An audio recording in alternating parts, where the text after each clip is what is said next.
Hi there, my name's Natasha, and in this video, I'm going to give you one simple strategy for each of the 4 sections of the IELTS exam to reach that top score. Let's get into it. Now, this first strategy is for writing. Use comparative and superlative adjectives. You might be asking, what are comparative and superlative adjectives? These are adjectives that are used when we want to compare items. We use them to describe the differences between things. Comparative adjectives compare 2 people, places, or things to show how they are different. These adjectives usually use ER at the end. For example, we can say John is tall to describe John. Or to compare John to someone else, we can say John is taller than Peter. Instead of adding ER, we also use more. We do this when the adjective has 2 or more syllables, like expensive. For example, we would say coffee is more expensive than tea. For superlative adjectives, we use these to compare more than 2 people, places, or things. We use superlative adjectives to show the highest level of comparison or how that person, place, or thing is different to all the others. With superlative adjectives, we use the ending est. For example, we can say, John is the tallest in his family. Or we use most for adjectives with 2 or more syllables. For example, we can say, coffee is the most expensive drink here. So, perhaps you're thinking, I can see why using comparative and superlative adjectives is a useful grammar skill to have, but you're probably also wondering how this will instantly improve your writing skills. Well, writing tasks often ask you to compare things. You could be comparing objects or concepts, evaluating ideas, discussing differences in options, or justifying an opinion.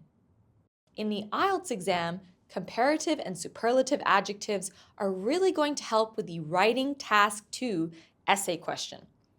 Common essay question types ask you to make comparisons. For example, you may have to give your opinion and say to what extent you agree or disagree with something, so you need to say what is the best option.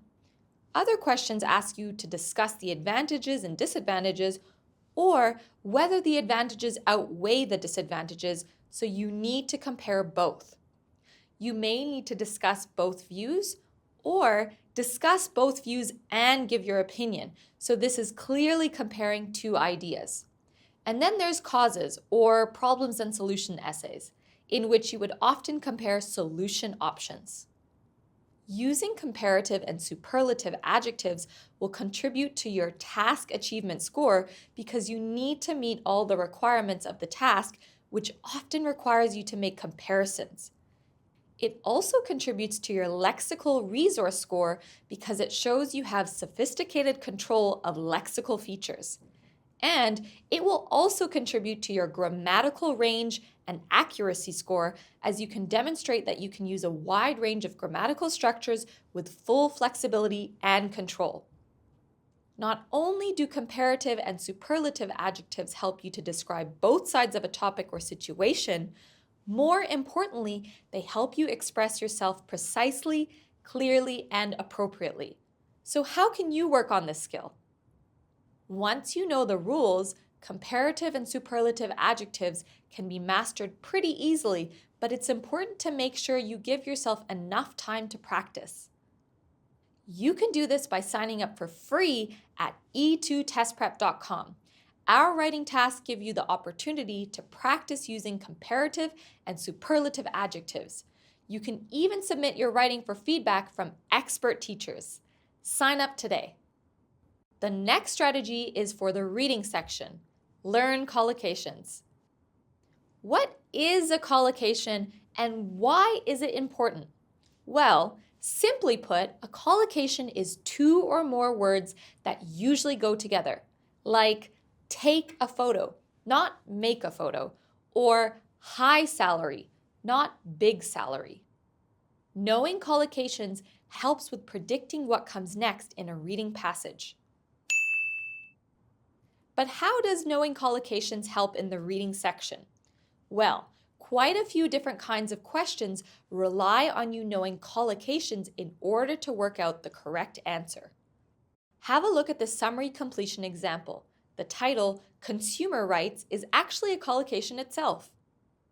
It means something that a buyer is officially allowed to do or have, such as being allowed a replacement if an item is not working properly.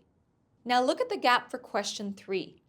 This is a great example of needing to know a collocation to be able to find the correct answer. In this case, it says blank of purchase.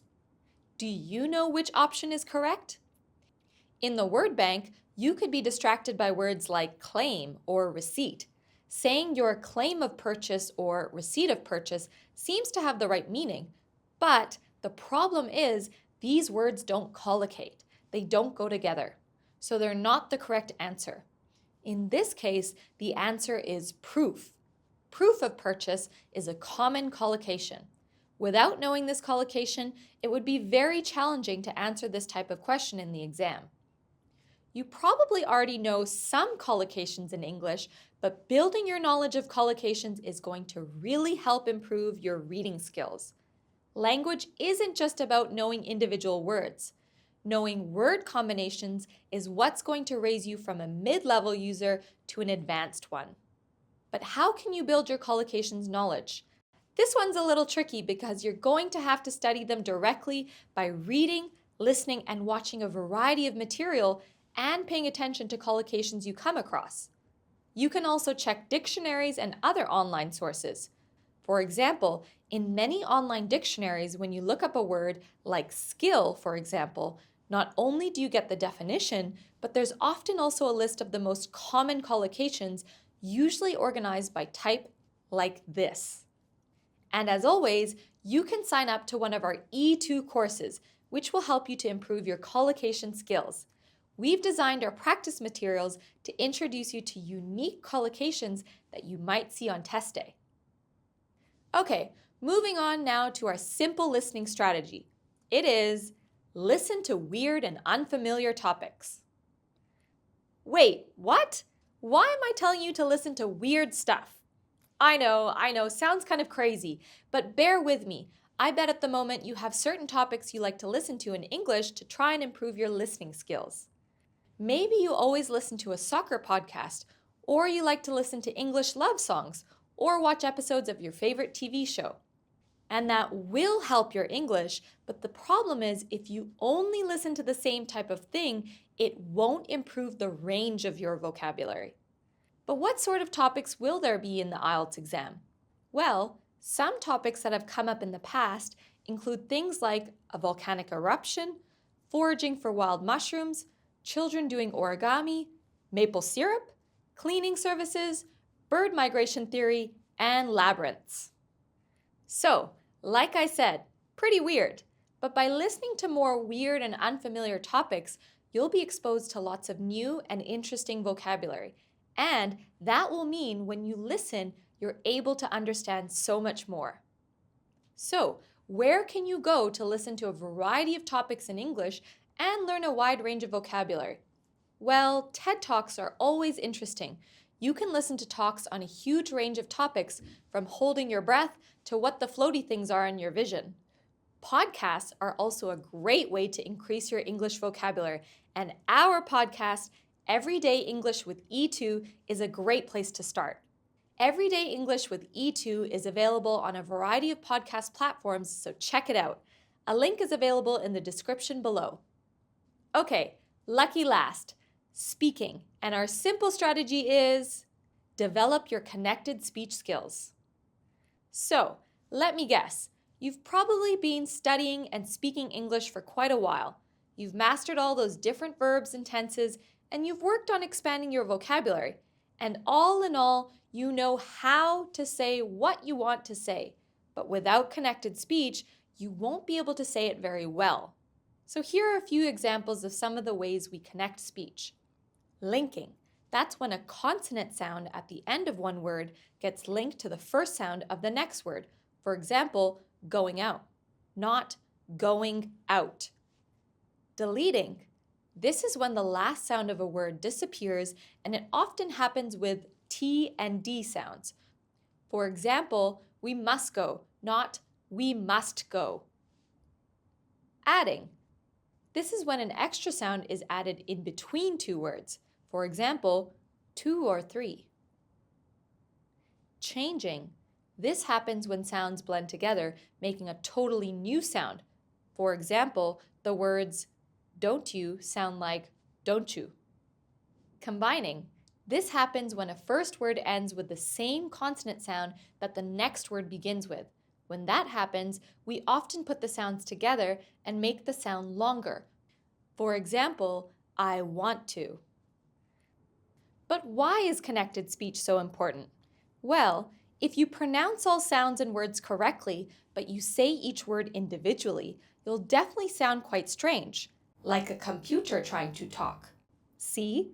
To achieve a high pronunciation score on your speaking test, you must have connected speech, natural rhythm, pace, and stress. So as you aim for high score, having skills in connected speech will really help you get there. Basically, there are 2 ways you can work on developing your skills in this area. Listen to others and speak more yourself. With listening, try to listen to a range of accents: American, Australian, British, and so on. If you're watching anything in English, for example, put the subtitles on so you can listen to and read what's being said at the same time. You could also do this by listening to an audiobook while reading it. And many podcasts also post transcripts too. As I mentioned before, be sure to check out the Everyday English with E2 podcast. So, how can you practice connected speech? When you listen, try to copy what you hear. Listen to some speech from a native speaker, like from a TV show, YouTube, podcast, or any recording, then mimic what you hear. Record yourself and see how close your speech sounds to what you heard.